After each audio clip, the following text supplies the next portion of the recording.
created in the first place? How did we get here? And also, what's the purpose in life? How can we know any of these things? A God of Abraham, a God of Moses, a God of Jesus. Who are you talking about? How may we know this God? Who is this God related to? Allah ordered Muhammad, peace be upon him, "Qul, say to them, He is Allah alone, without any partners." This is one of the most important facets of Islam.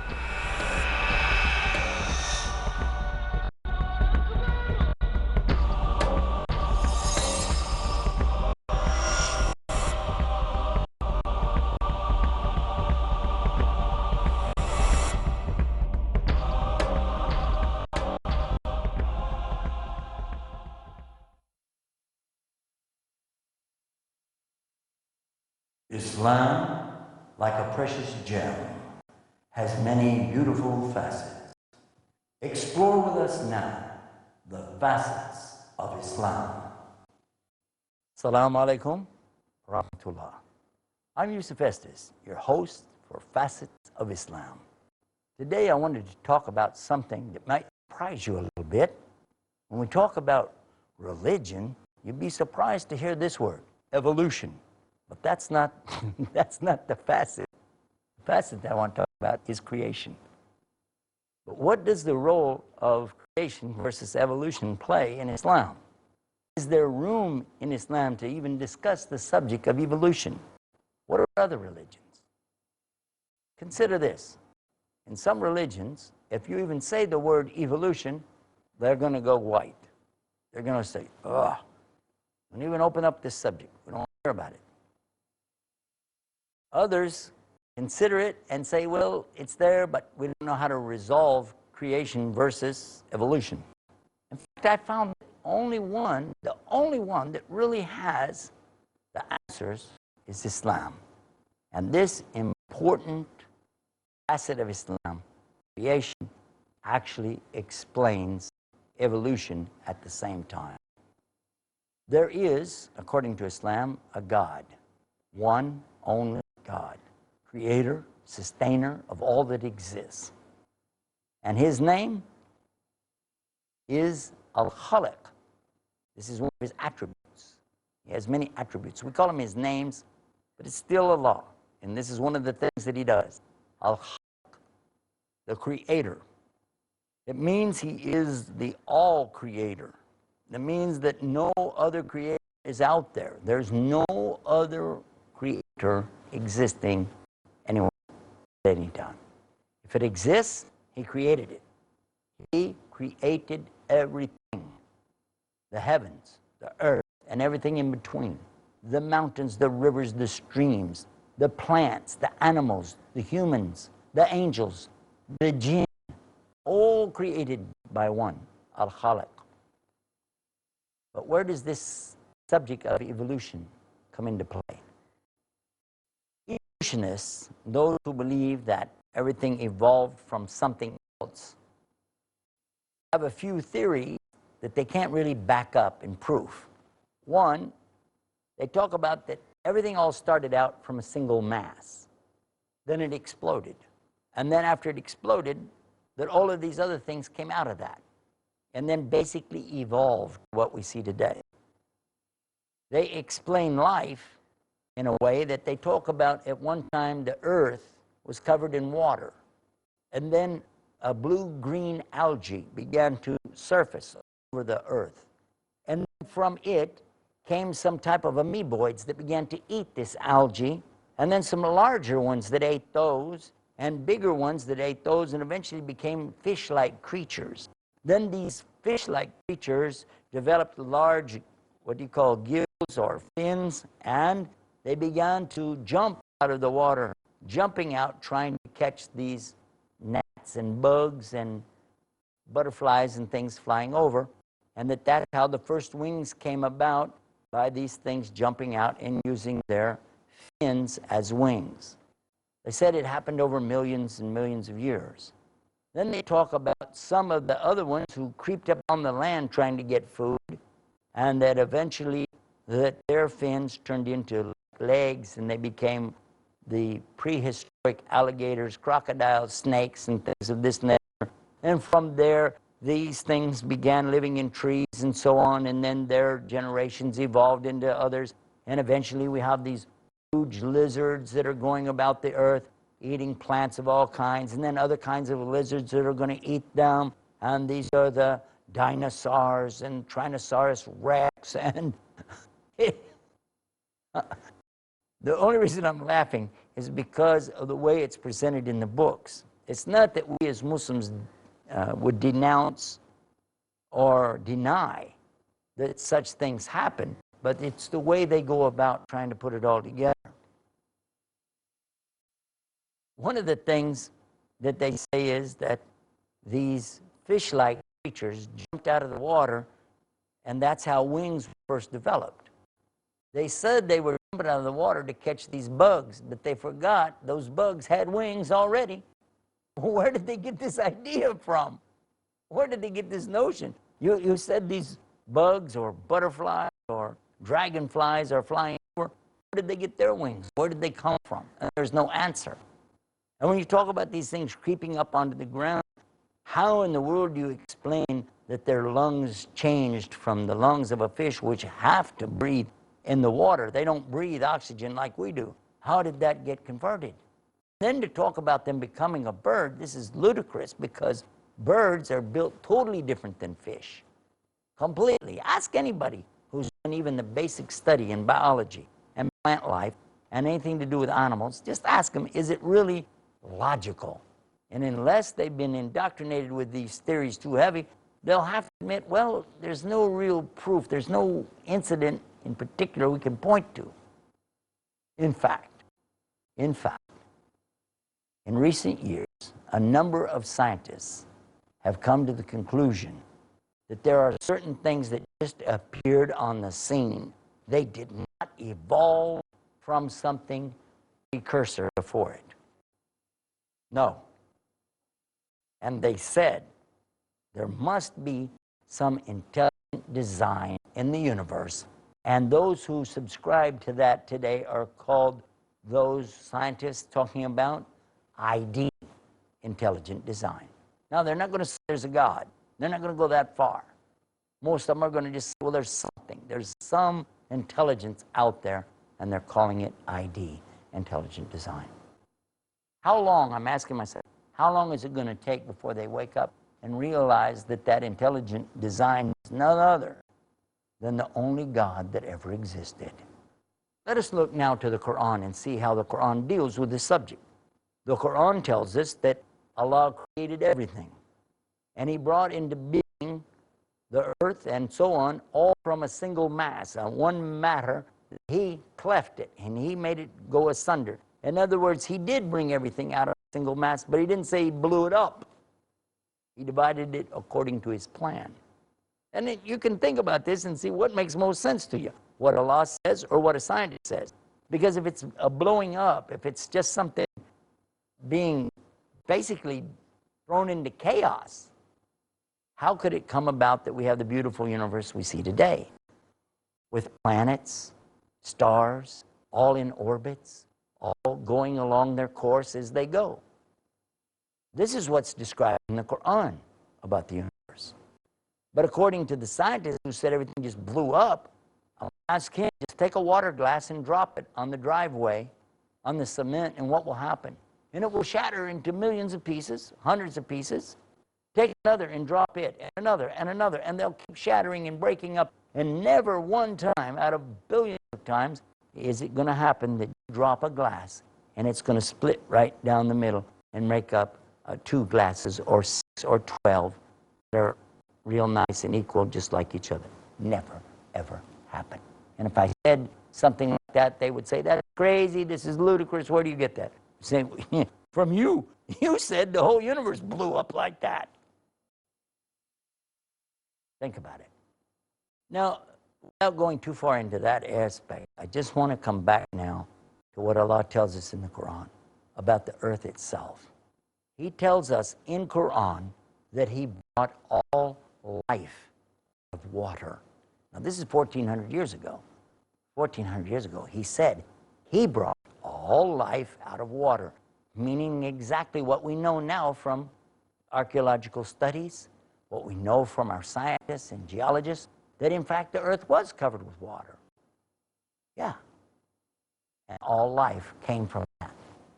In fact, the human being is made up of water. Over 90% of a human being is made out of water. We know that. But we didn't know it 1,400 years ago, did we?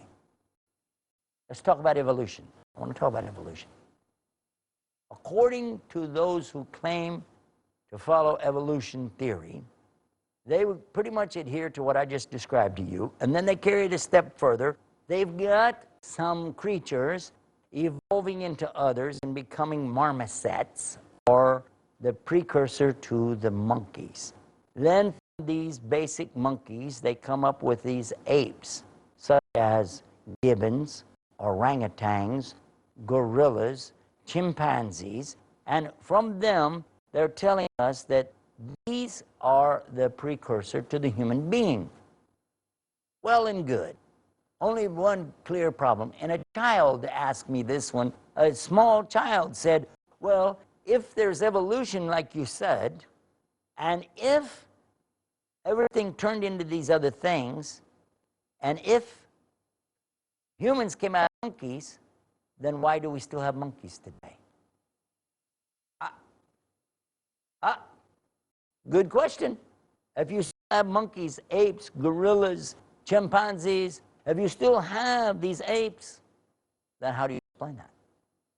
You don't need a missing link between us and monkeys. You need something even bigger than that. You need a missing link between all monkeys and humans, and go back and find it, and there isn't such a thing, and they know that. In fact, there's no scientific evidence to connect the gorillas and apes with the human beings. It's a totally separate and different creation of Allah. Oh yeah. We had Dr. Fatima Jackson on our program in Washington, D.C. several episodes. She explained to us, and that's her background, by the way, and she's explaining archaeology, and she explains biology as well as these other sciences. That's her job as a professor at the University of Maryland. She tells us there has never been any connection found for anything to say humans came from these other types of creation of Allah. In fact, she says that these are different creations that existed at the same time. They all existed at the same time, but when there was more of one than another, they called it by the one that was dominant at the time. So if you hear about Cro-Magnon man, for instance, and you hear about the Australopithecine, for instance, it didn't mean that's all it was there, that they progressed one into the other. It just meant that that's what they found the most of for that particular time period. Now, reflect on that. Think about what I just said, because I want to take a break, and then I'll come back into this again and tell you more about the difference between evolution and creation in the facets of Islam. Stay right there. We're going to be right back.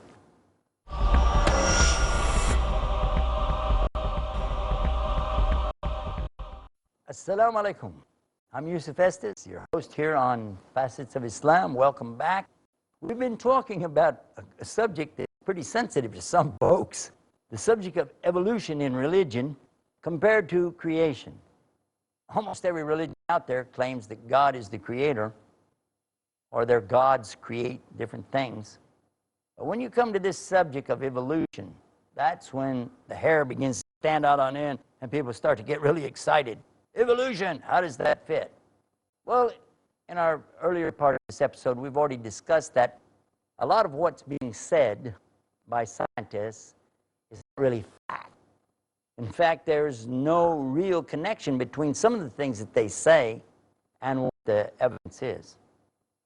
One of the top anthropologists and professors of anthropology in Maryland, we've spoken about her, Dr. Fatima Jackson, explained to us in detail in several episodes that we had on our television show in Washington.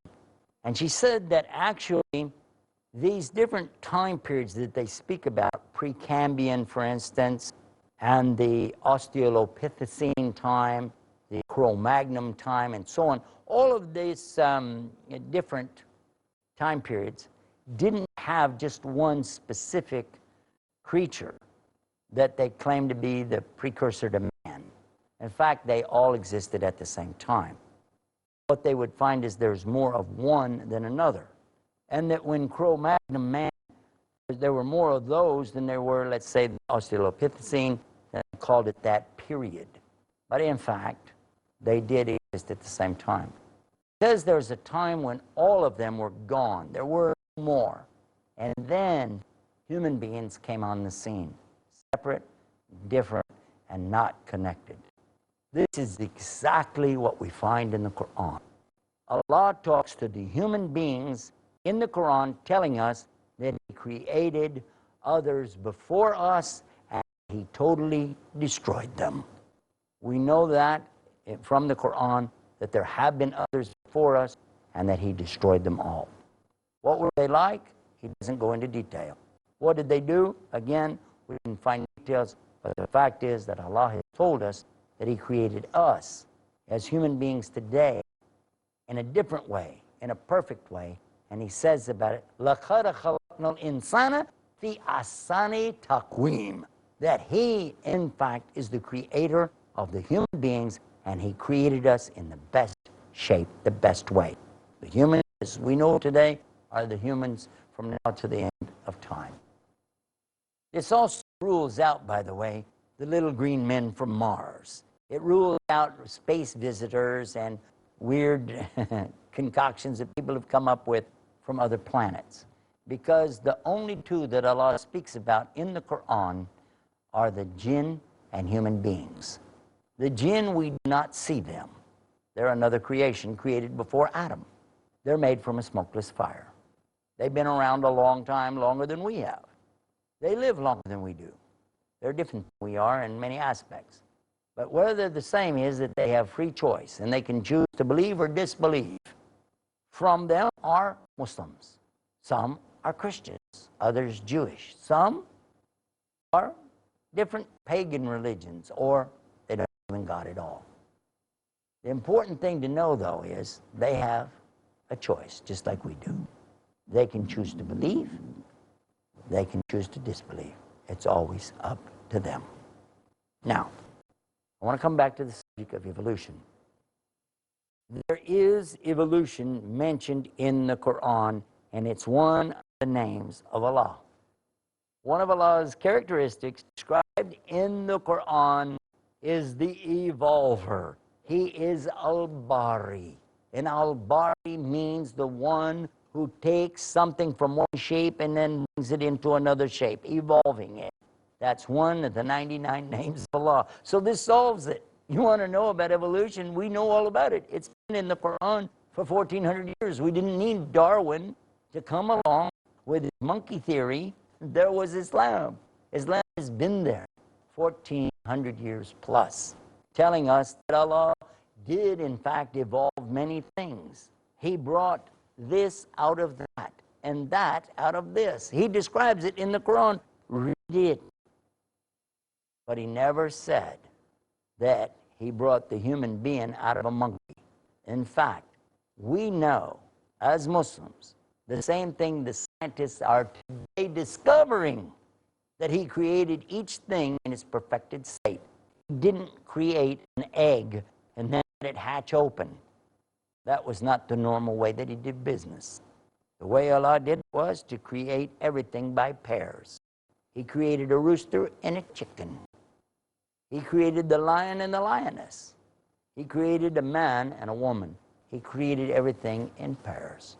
We know that because He said that.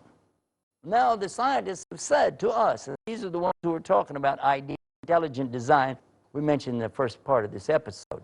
The scientists have found things now that have existed that just all of a sudden came on the scene, and they can't explain where they came from.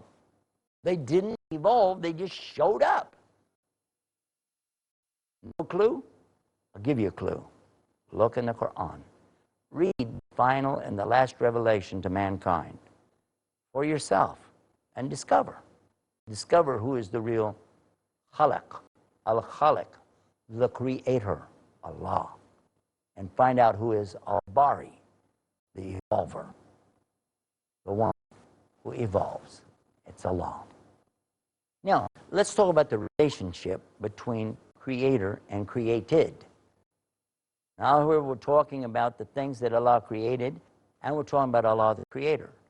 Some have the notion that Allah is the creation, that everything that exists is Allah, and Allah is everything that exists. Well, this is not Islam. This is called pantheism. To put God in the creation as a part and parcel of it is pantheism, not monotheism. Monotheism is to believe in one God. Now, some people today say, well, I believe in one God. I believe that He is everything. That's still pantheism, no matter how you slice it. We know as Muslims, Allah is one. And He existed before creation. And He will destroy all of this creation. And He will still exist. And then He's going to bring it all back again in what we call the hereafter. But always Allah existed. He has no beginning and He has no end. The creation has a beginning and it has an end, as we'll all find out too soon. Each and every one of us has a beginning. I was created, you were created by Allah. We started out in our mother's wombs, in Arabic called place of mercy, by the way, Raham. We developed there, we grew there, we got bigger. All of this is described clearly in the Quran from the point of conception to the trimesters. Even telling us in the Quran that the first thing that a baby gets is hearing, and then they get their sight. The eyes are developed after the ears. Well known today in the study, anyone who studies the development of the fetus knows that. However, 1400 years ago, people didn't know that, yet we find it in the Quran. How could anybody know this back then? Only the one who created it in the first place. What's our relationship? What is our relationship between us as makhluk, which means the created, and al-Khaliq, the creator? Our relationship is this. We need to recognize He's the only creator, the only sustainer, and the only provider. And He's the only one who will forgive sins. And He's the only one who is going to give us the success in the next life. He's the one, Al-Khaliq, Allah. Think again. Evolution, creation, or both? Only in Islam. This facet, this beautiful facet of Islam is the one that solves the mystery for the scientists. Want to know more? Read the Quran and find out about Al-Khaliq, the creator, and this facet of Islam. I'm Yusuf Estes, your host here on Facets of Islam, reminding you that it's only Allah that'll guide. So if you want to be guided, you need to ask Him for that. But He can guide you and open you up to this beautiful message and cause you to be guided as well. Till next time, Assalamu alaikum.